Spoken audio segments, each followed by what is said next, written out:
আছি ভাই, মরে গেছি। এখনো ওরা যদি একদম ভাবে আবার মারে মারুক। আমাদের 4 ধাপে 321 জনকে টোটাল অব্যাহতি দেওয়া হয়েছে। এর মূলত একটাই কারণ হচ্ছে শৃঙ্খলা ভঙ্গের জন্য। আমরা কেউ হচ্ছে ওনাদের ভাষ্য মতে কেউ হচ্ছে মাঠে বিশৃঙ্খলা করেছে, কেউ ক্লাসে বিশৃঙ্খলা করেছে, এটাই হচ্ছে মূল কারণ। এটা সম্পূর্ণই অযৌক্তিক। মানে সারদার মাঠে একটা বছর আমরা ট্রেনিং করেছি, আমাদের কোনো বিশৃঙ্খলা হয়নি, আমরা কোনো বিশৃঙ্খলা করিনি, আমরা করার সুযোগ পাইনি।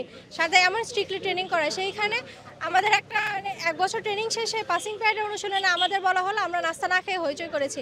এটা সম্পূর্ণ একটা অযৌক্তিক অভিযোগ ছিল।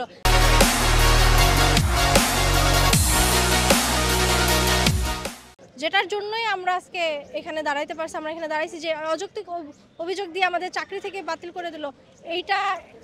এটা আসলে গ্রহণযোগ্য নয়। এটা যদি সত্যি এরকম হতো তাহলে কি আমাদের সেই সৎ সাহস থাকতো ক্যামেরার সামনে এসে কথা বলার? কারণ আমি যদি পলিটিক্যালি আমার যদি কোনো ব্যাকগ্রাউন্ড থাকতো বা আমি যদি এরকম প্রিভিয়াস যে গভর্নমেন্টের যদি কোনো সংগঠনের সাথে জড়িত থাকতাম তাহলে কি আমি এখানে এসে কথা বলতে পারতাম?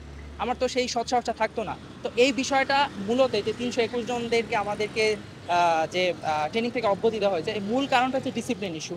আপনি যদি আমাদের শোকজ ডেটাটা দেখেন, আপনি সেখানে দেখবেন যে শোকজে বলা হয়েছে যে আমাদের ডিসিপ্লিন ব্রিচ হয়েছে, তো এই কারণে এরকম হয়েছে। বাট রাজনৈতিক সংশ্লিষ্টতার ব্যাপার এখানে কোনো রকম ছিল না।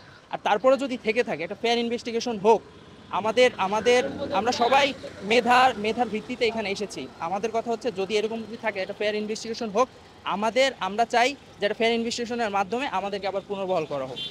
এখন ওনারা আমাদেরকে 1 ঘন্টা সময় দিয়েছে, 1 ঘন্টা পর আমাদের সাথে কথা বলতে আসবে, তো এই জন্য 1 ঘন্টা পর্যন্ত আমরা এখানে দাঁড়িয়েছি। যতক্ষণ পর্যন্ত আমাদের দাবি না মেনে নেওয়া হবে আমরা এখানে দাঁড়িয়ে থাকবো। আমাদের এখানে নিয়ে এসে ঘন্টার পর ঘন্টা ওয়েট করে তারপর তারা ছেড়ে দিয়েছে। আজকের আবার সেম কাজ করতেছে যে আমাদের সাথে দেখা করবে এটা বলে রাস্তার ওপার থেকে এপারে নিয়ে আসলো। এখন আমরা দেখি কি করে তারা। মরে আছি ভাই, মরে গেছি। এখনো ওরা যদি একদম ভাবে আবার মারে মারুক। আপনারা এই মুহূর্তে এখন কি চাচ্ছেন? আপনাদের দাবি? আমরা পুনর্বহাল চাচ্ছি, আমরা চাকরিতে যোগদান করতে চাচ্ছি।